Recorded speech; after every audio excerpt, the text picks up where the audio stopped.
Welcome to The Explainer. So get this.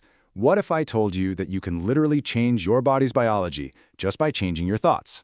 It's a powerful idea, and today we're going to break it all down, based on the work of Dr. Joe Dispenza.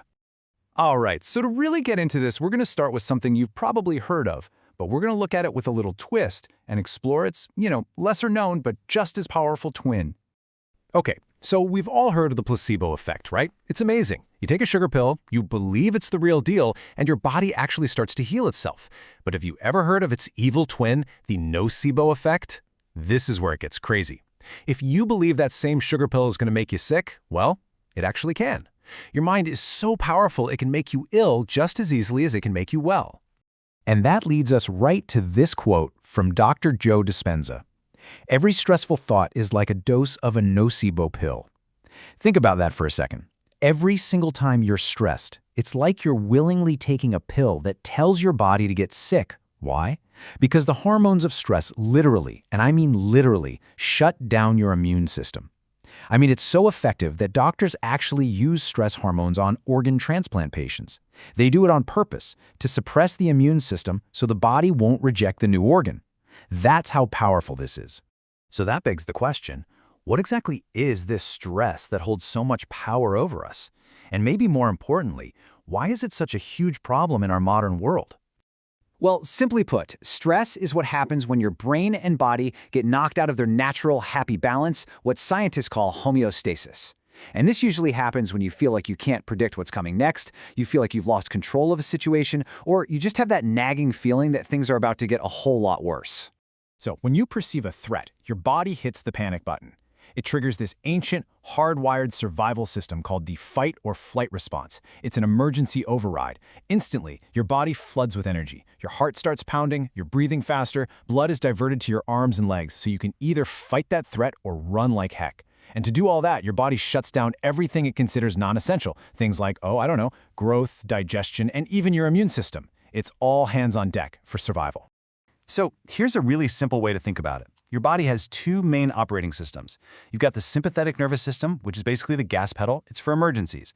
And then you have the parasympathetic nervous system, which is for everything else. Long-term health, rest, repair.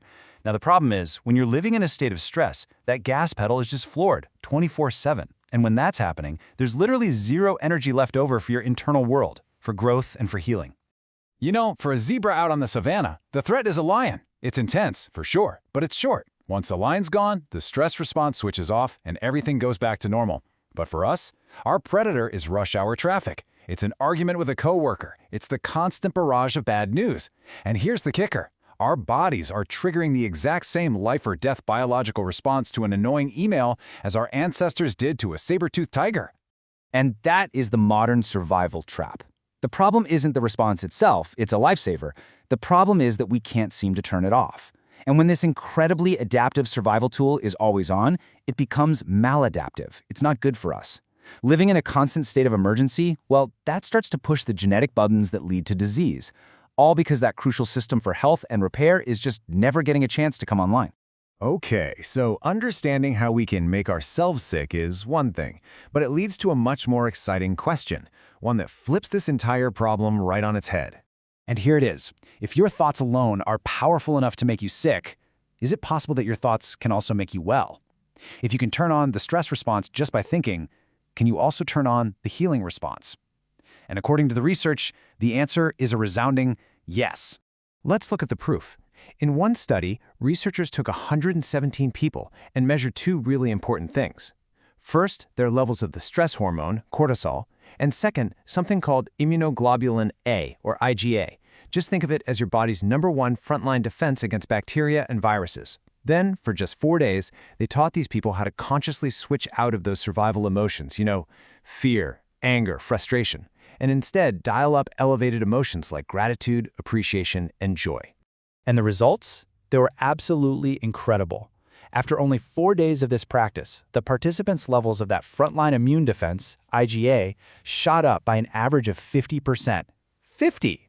And get this, at the exact same time, their cortisol levels, that's the main stress hormone that crushes your immune system, dropped by over 16%. So the good stuff went way up, and the bad stuff went way down.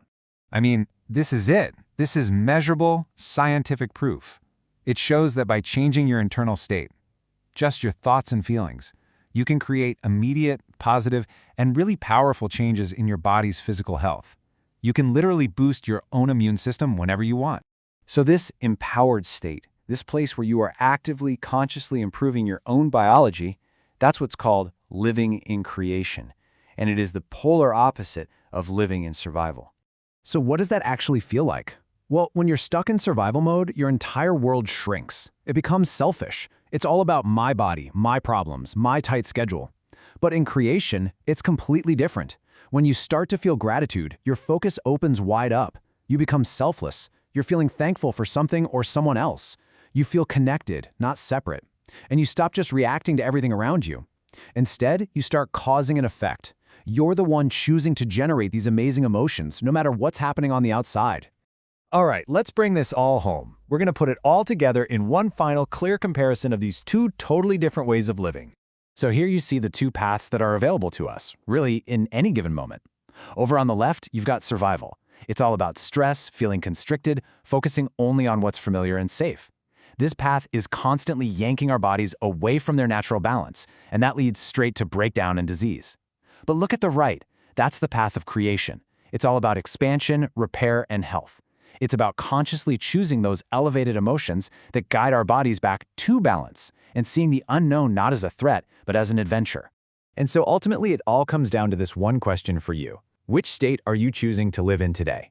Because the real takeaway here is that the power to shift from one to the other isn't out there. It's not about changing your environment, your circumstances. It's not even locked in your genetics. It begins and ends, quite simply, with your thoughts.